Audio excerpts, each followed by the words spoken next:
Hi everyone, welcome back to my channel. This is part 6 of the Theodore Robert Bundy series. If you haven't watched parts 1 through 5, they build on each other.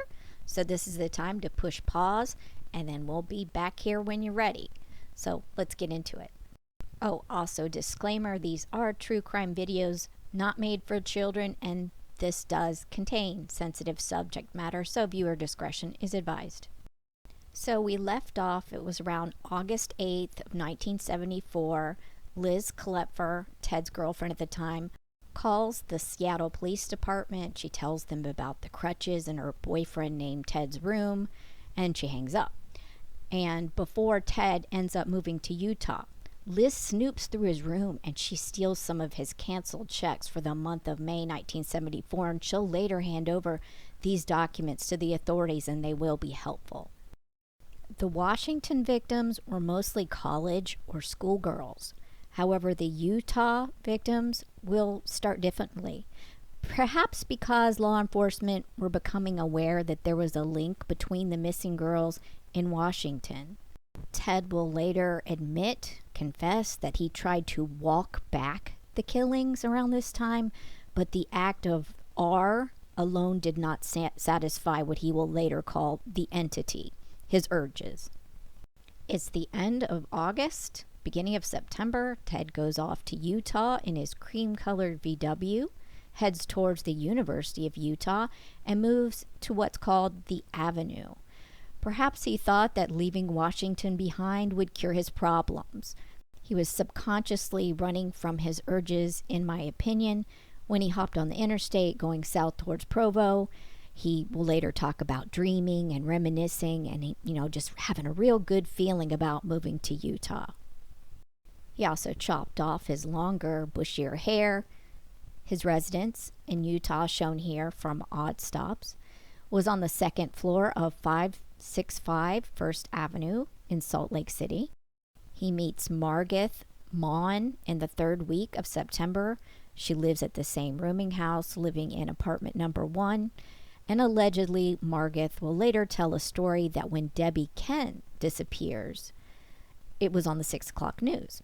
And Ted made some comments to Margith, and Margith replied that if she was attacked, she would kill the dude. And Ted was visibly excited. Oh, you would kill him? And later he cheekily tells her, quote, "I like virgins and I can get them anytime I want." Ted also had that creepy habit of sneaking outside her downstairs level apartment and staring at her through the window until she noticed him. She said that he thought it was a funny joke, but we know now it wasn't. He was creeping on her. And also think later, if he's caught peeping in windows, it can be almost like, oh, that's just a jokey thing he likes to do. He likes to scare people. Ha ha ha, right? And after girls begin to go missing in Utah, his girlfriend, Liz Klepfer, calls the police. She calls the King County Police Major Crimes, and she speaks to Randy Hergesheimer. And Liz wanted Ted either ruled in or ruled out. Here are some of the reports from the case files. You can find them online. And Liz called in multiple times. She was told that someone else had also called in that name. Turns out that later his university professor back in Washington, Joel Kestenbaum, taught undergrad abnormal psychology. He was also another person that had called in to the Ted hotline. He had found Ted to be of good character, to be likable, but he fit the description, and he thought the composite looked like Ted, but it surely couldn't be him. So Kestenbaum was yet another person who did his civic duty by calling in to the King County Sheriff's Department. The police had noted that Ted had never been in trouble with the law. So Liz meets in person with Randy Hergesheimer, and she tells him about seeing plaster of Paris in Ted's room, and she even submitted some pictures of Ted for their files. But by this time, Ted is off to Utah, continuing to exploit the female trait of being nurturing. When talking about the Green River Killer, Ted will really be talking about himself when he says this quote, "The Green River man doesn't fit the image. He puts the victim at ease. He's one of the crowd, maybe a peer, which is why he's so effective and hard to find. I will bet that lots of girls he never abducted were approached by him. He faded into their awareness, felt them out, dangled a lure or two, and casually faded out. On a side note, VICAP, which is used so widely today, the Violent Criminal Apprehension Program, was created in 1984. This database was not available in the 70s. It would have helped distinguish when he moved areas using his same MO and signatures and, having DNA on file and stuff like that. Guess what? That stuff wasn't on file yet. DNA had not been discovered yet. So that's one reason why he wasn't caught as easily. Later, when Bundy is caught in Florida, he will be identified by his fingerprints, and the FBI will fly in with said fingerprints. So Ted goes to Utah to be in law school, and he takes the second floor apartment, a short walk from the law school. And this article talks about how he was caught up in the expectant frenzy of the fall semester, buying textbooks, registering for classes, meeting new friends. He was most comfortable on a big metropolitan college campus, and he fit in easily into the social life of a college student, taking dates to football games and drinking parties. Casual friendships with neighbors and classmates came easily, and he dated at least one girl on a regular basis. By October, Ted strikes again. It's October 2nd, 1974, and Nancy Wilcox, age 16, was a junior at Olympus High School in Holiday, Utah. She was a perky cheerleader dating a star football player. Said that she was born on the 4th of July, so she liked to think everyone was celebrating her birthday. The blonde girl walked out of her house in a Salt Lake City suburb after a family argument. Allegedly, she argued with her dad because her high school boyfriend was coming over and his pickup truck leaked oil in their driveway, and so they had a fight. The sharp words ended when she marched out the front door, petulance clouding her pretty face. Her mother, Connie, later said, "The minute she went out the door, I had the strangest feeling." The officers just assumed she was a runaway until other girls began to go missing. When her photo was published, a waitress said that they had seen her with a man with a light-colored VW. This is a picture of her house from Google Maps. It's at 2409 Arnett Drive. This map comes from the website This Interests Me. This is a map that shows the distance from the avenues, Ted's residence, to Nancy Wilcox's residence, only 8 miles away. So Nancy walks out that day and seems to disappear. A reward was offered for her return, but she was just gone. So let's play Where's Ted? Was Ted within the vicinity? Well, on October 2nd, this is from the FBI files, they believe that he abducted Nancy Wilcox. He actually ends up confessing to this. And later on, he's on the phone in Salt Lake City. Ted's always nearby or right there. He never has an alibi that's very far away from any of the murders that he was suspected of or confessed to. So Ted will tell kind of two different versions of the confession of his abduction of Nancy Wilcox. He tells Dennis Couch, I believe Hagmeyer was in the room, that she was abducted from outside her home on Arnett Drive in a poorly lit area, and that there was an orchard about 4 houses down and across the street. That's accurate according to the street map. Note also that Ted may have been coming into Nancy's work and grooming her, because later on, I think friends or her sister or somebody said that she had been talking to an older law student at work. In another version of the confession, Ted later implied that he only intended to R her, and that he parked down the street and there was an orchard, and then he brandished a knife, and that she began to argue with him, struggling and arguing, so he put his hand around her mouth, and in order to keep her quiet, he throttled her into unconsciousness, took her by the arm, pulled her to a dark corner of the orchard, R'd her, and fled, not knowing whether she was alive or dead. And then he tells that later he returned to the scene and that he put her in his car, and scoured the area for evidence, picking up anything that may have been left behind. And then he took her body to his house where it was hidden for a day or two. He was consistent on that in both confessions, that he took her body to his house where it was hidden for a day or two at the Avenues. He said in order to figure out where to best put her. And he said he knew it was, quote, chancy, but this entity, this urge, made him feel, quote, immune to detection. Ted claimed that he put her body near Capitol Reef National Park. She was never found there. She could just still be there buried. And Connie Wilcox, her mother, said, quote, we had a good life, and then it was totally destroyed. The next victim is a girl that got away, Rhonda Stapley. I want to note that some people just don't believe her, and that's your opinion if you think so. You know, there are plenty of victims I'm probably leaving out, and there's maybe some that I'm putting in that aren't real victims, but I'm going with this one. It's October 11th, 1974.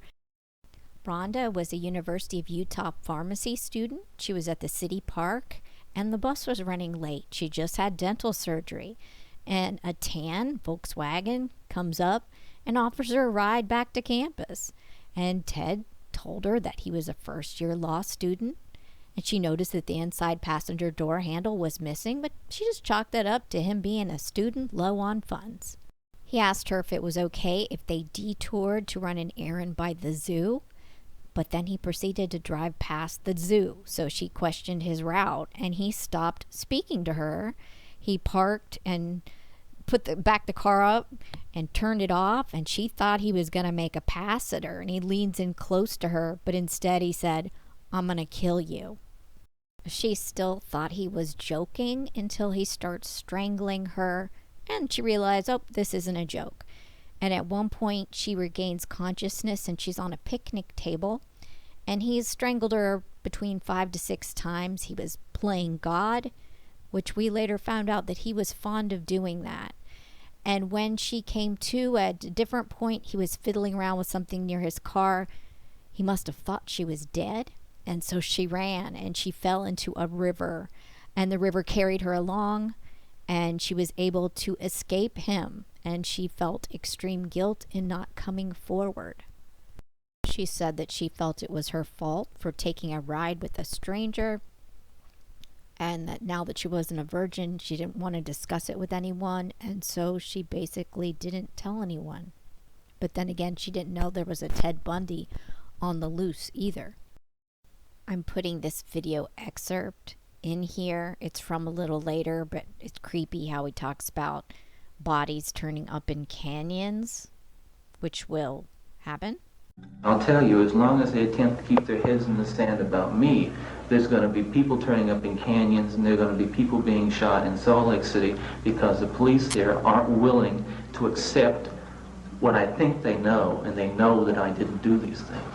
And the man who It was October 18th, 1974, 7 days after the attack on Rhonda Stapley. And here we have Melissa Smith, age 17. She was the daughter of Midvale's Police Chief Lewis Smith. Melissa was a senior at Hillcrest High School, and she was supposed to go to a slumber party, but she got stood up. And a friend who worked at a pizza joint called the Pepperoni Pizza at 669 East Center Street called and asked her to come on by. So Melissa went to the pizza restaurant on foot, a quarter mile from her house. And she sat with her friend and consoled her friend about a breakup that her friend had had. And she left around 10. She had called her brother from the restaurant and said she'd be back around 10. She was wearing hip hugger Levi's, dark blue nylons underneath, and a flowered navy blue shirt.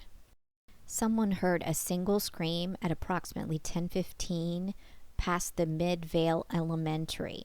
That would be halfway back to her house. And when her mom and her dad got home and they learned that she was walking back from the Pepperoni Pizza on foot, they went out in the dark to pick her up, but they couldn't find her. When it became obvious that she was missing, her worried parents spent days searching for her, trying anything that they could think of, and they were convinced that she had not left of her own accord. And her father, Chief Smith, was correct. 10 days later, in a wooded park known as Parley's Canyon, deer hunters stumbled across her nude body. 23 miles away from her house, in a place known as Lamb's Canyon, she was nude. She was badly beaten around the head, strangled with her blue nylon stocking, and a strand of wooden beads was tied around her neck. The wooden beads were interwoven with the nylon stocking, and note that Ted had a foot fetish. He liked to tie things around victims' necks. He liked pantyhose. He liked to cut holes in pantyhose. He liked to tie things up. The analyst team found mustard seeds in her hair, which were not indigenous to the dump site, but were common in the vacant lots that she may have walked back from the restaurant. So it's possible that Ted attacked her in one of the vacant lots, and that's why she had mustard seeds in her hair. This article mentions the findings of the medical examiner, state of Utah, and it notes, after review of all reports and medical evidence, I conclude death was caused by multiple head injuries, skull fracture, and strangulation. How injury occurred: beaten and strangled by assailant or assailants unknown. Melissa's father, Lewis Smith, developed a twitch after she went missing. He also will attend the Carol DeRanch trial. I want to note that, like most of these families, their lives were turned upside down after their daughters went missing. And he was still the police chief, and so then he had to deal with his constituents, many of which were asking for permission to carry guns because they were scared. And so he understood where they were coming from. It's sad because when you look at her grave on Find a Grave, the text on there is, I don't believe in goodbye. Very sad. And since Melissa had been on the news, his next victim, Laura Amy's parents were warning her to be careful. And when we play the game Where's Ted from the FBI records, you can see that on the 18th they believe he abducted Melissa Smith. And then right afterwards he called Liz on the phone, like he does on many occasions after he's murdered someone.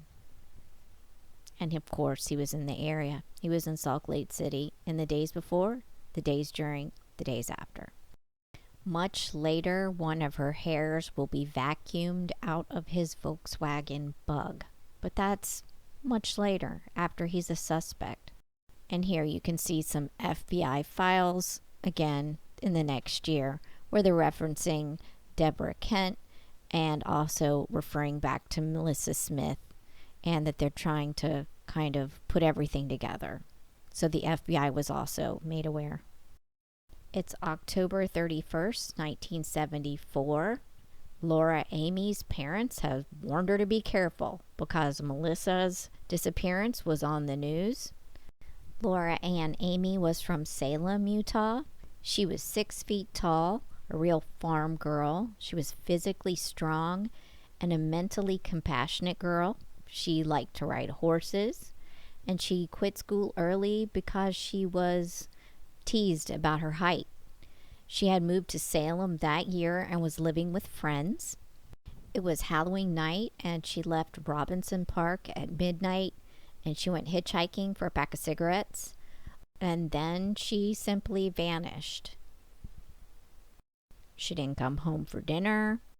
And then around Thanksgiving, a couple, Raymond and Christine, went fossil hunting, and they were climbing a trail, and they found her body, and it was just below a log on the bank of the south side of the stream by Tippecanoe Cave National Park. That's in American Fork Canyon, Utah. The body was nude and frozen, and it looked like the body had been there at least a week. The case was very similar to Melissa Smith, as also one of her stockings was knotted tightly around her throat. She also had blunt force trauma to her head and jaw and strangulation.